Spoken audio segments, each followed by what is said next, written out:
Have you ever wondered how a simple hunt can turn into a real nightmare? It was supposed to be a normal hunt, but what he saw in that forest that night, even he couldn't believe.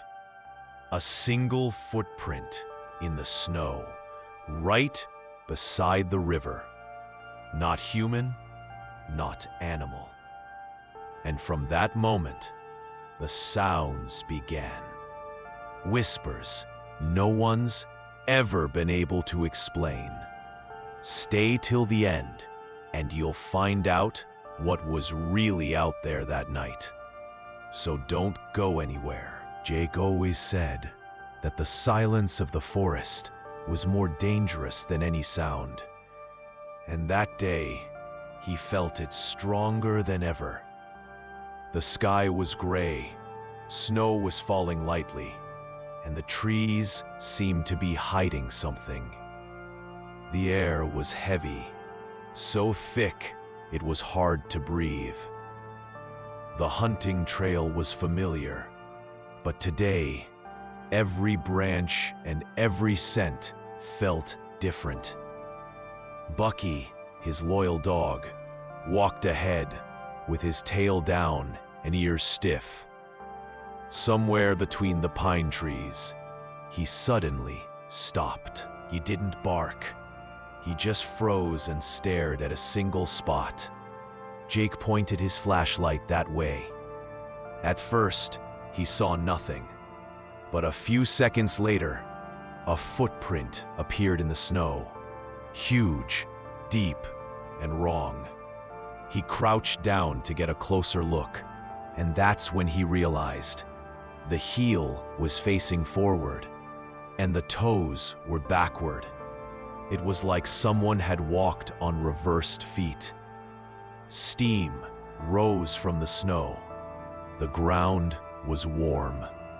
He reached out to touch it, but then, from deep within the forest, came a soft, stretched-out whisper, like someone breathing the words from the bottom of their lungs.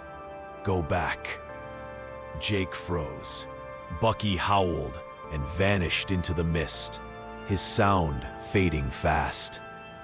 For a moment, everything stopped, even the wind. Total silence. A silence so thick, it felt like the forest itself wasn't breathing. His flashlight flickered. Snow hit his face, but he didn't feel the cold. Only that voice echoing inside his head. Go back. Go back. And the strangest part, with every whisper, the ground beneath him grew warmer. So, Bucky was gone. Jake shouted his name, but his voice drowned in the fog. The air felt like it was pressing against his chest. He could only hear his own broken breaths. For a second, he thought about turning back. But curiosity, that stupid, dangerous curiosity, pulled him forward. He followed his own footprints, only to realize there was another set right beside them. Same size, same depth, same rhythm. Like someone or something was walking in sync with him. He stopped, listened. Nothing, until a snap echoed through the mist, like a branch breaking under a foot. He swung his flashlight toward the sound. The beam hit a wet tree trunk. A red smear stained the bark. He touched it. It was wet, metallic, blood. Then, a drop fell on his face from above. Jake tilted his head up and froze. Hanging from the branches was something that looked like an animal's carcass, but the skin was too smooth, too perfect. It was swaying gently, not from the wind, from breathing. Then, a low, muffled laugh came from right behind his ear, carried by a warm gust of air. He turned. No one there. Just the second trail of prints, now ending at his boots. In the next 5 minutes, you're going to be shocked. When people first heard Jake's story, most said he'd fallen victim to something called the infrasound effect.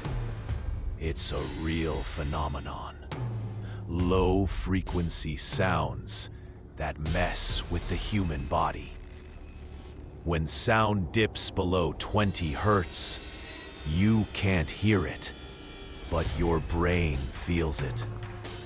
Your pulse spikes, your skin crawls, and you start to sense someone watching you. In dense, damp forests, these sounds can form naturally. Maybe that night, the wind between the trees created it. But here's the problem. Jake had a recorder with him, and those sounds were actually captured. When experts analyzed the file later, they said the frequencies weren't natural. One of them fluctuated between 17 and 18 hertz, the same frequency that makes the human eye vibrate.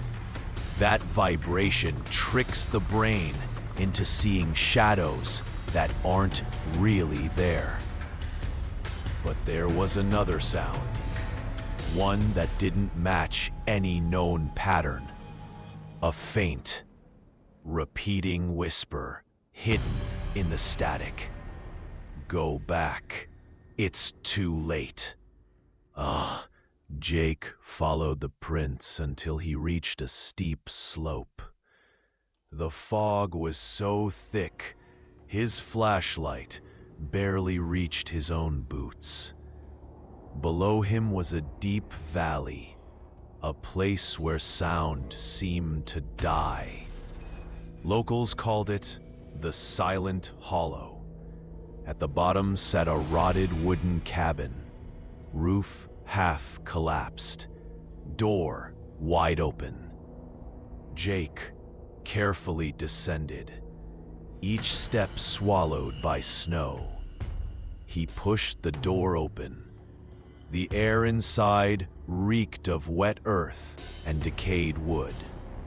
On the wall, written in charcoal, were the words, "Don't look behind you."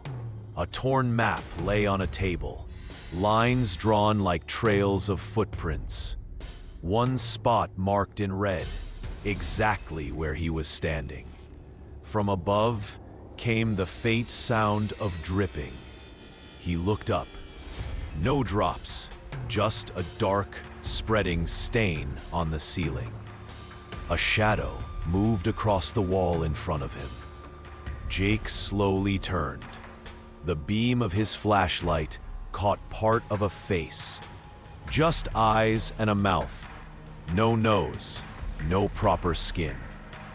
Then the light flickered out. When it came back on, the shadow was gone. But the words on the wall had changed. "You shouldn't have come back." His heart pounded like a drum. He grabbed his rifle and bolted from the cabin. Snow up to his knees. Fog now hot and heavy. His breath sharp in his chest. Behind him, footsteps. Slow, steady, confident. Like a hunter who knew the prey wasn't getting away. He pushed upward, but each step sank deeper, the ground softer. The air stank of rot, metallic, sour, dead. He tripped, his hand landing on something rough. Animal skin. Dozens of them, stitched together, spread across the ground like a rug. He stumbled up again, panic blurring his vision. The footsteps were closer now. His flashlight swept ahead, revealing an open clearing. A circle of skins hanging from the branches, each one with a single hole in the forehead. In the middle stood a shape, hunched, wide-shouldered, holding something dangling from its hand. Jake focused. It was Bucky, his dog, hanging from a rope. But when he stepped closer, Bucky turned his head. No eyes, just two dark holes and a stretched grin that reached his ears. Jake didn't scream. He couldn't. The ground trembled. The mist wrapped around him. And the last thing he heard was that same whisper, closer and colder than ever. I told you to go back. Jake ran out of the valley, but no matter how far he went, it felt like the path kept looping back down.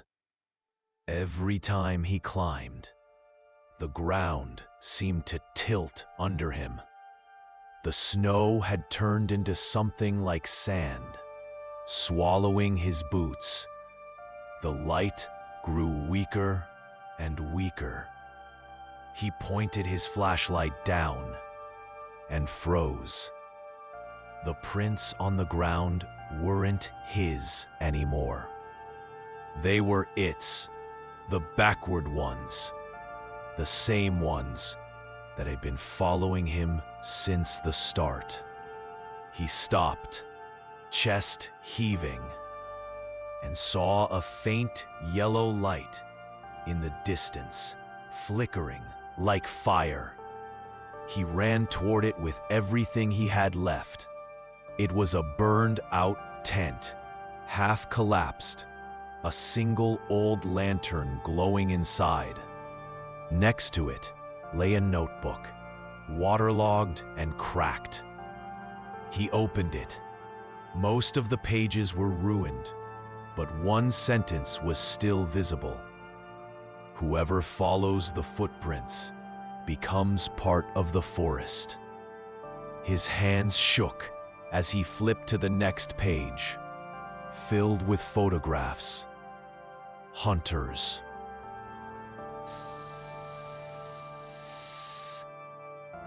Hunters, their faces blurred, their shapes half-faded. One of them was him. Same jacket, same hat, and behind his shoulder, a shadow, big, watching. The lantern light dimmed, and for a split second, he saw that same shadow reflected in the glass. Right behind him, his breath hitched. He turned around, but there was only mist. And that voice again, closer now, whispering, "You can't go back anymore." If you've enjoyed the video so far, Make sure to subscribe to my channel so you don't miss more amazing stories. Shh! The next morning, the search team set out. They found Jake's gear, but not Jake. The strangest thing was the compass in his bag. The needle kept spinning in circles. Scientists said it might be a magnetic pulse from the ground, but there was no magnetic activity in that region. One environmental physicist suggested it could be a variable magnetic anomaly, something that usually happens near heavy metals or energy sources. But there were none, just trees and silence. A week later, one of the search team members reported a faint signal in the nightly recordings. The frequency fluctuated, and when they processed it, it turned into the sound of breathing. Heavy, rhythmic, human breathing. Between the breaths, a whisper. Go, go. They laughed it off until the final clip, when the voice said a name. Dave. The next day, Dave went missing. Some researchers now say that the area might be experiencing a natural resonance, a mix of wind, temperature, and terrain that traps and repeats sound in bizarre ways. But there's another theory, one few dare to mention: environmental memory repetition. The idea that certain places can record emotional or energetic trauma like a magnetic tape and replay it under the right conditions.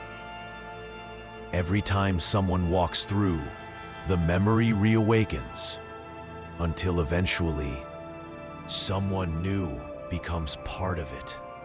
One of the last rescuers later claimed he'd heard a dog barking, Bucky's bark, unmistakable. He followed the sound to an enormous tree. There, he saw the reversed footprints exactly like in Jake's report. He said the ground felt hot under his boots. His flashlight flickered, and for a moment, he saw a figure, a man in hunting gear, standing motionless, facing the tree. When he called out, the man slowly turned his head. No eyes, just a wet, stretched smile. 2 months later, weather sensors started picking up strange nighttime sounds from the same region. At first, they thought it was just the wind through the valley. But even when the wind dropped to zero, the sound kept going. The frequency ranged between 17 and 19 hertz, the exact range known to trigger visual hallucinations in humans. But the pattern of the sound changed over time. It wasn't random anymore. It had rhythm, words, a repeated, distorted phrase. When they amplified it, the words became clear. He's still here. Birds flying over the area would suddenly change direction mid-air. Thermal scanners recorded bursts of heat, as if something massive was breathing beneath the snow. Scientists blamed underground geothermal vents, but there were none. The only thing they found was an old lantern, still burning. The same one Jake had seen himself reflected in. Undone. A year later, a documentary crew went to that forest to investigate Jake's story. Only one of them came back. 3 days later, unconscious, frozen, clutching a notebook. Inside, one line was written in shaky handwriting. I am the voices. I came back. No one ever proved whether he wrote it himself, or if someone or something else did. When they checked the footage from his camera, most of it was static, broken sound. But in the final few seconds, there was a single clear frame. A man wearing a hunter's hat, standing in the fog, staring straight into the lens. Behind him, something moved. A shadow with backward feet. That footage was never released to the public. Only one copy exists, locked away in a university archive in Washington. But some say every time that tape is played, the voices start again.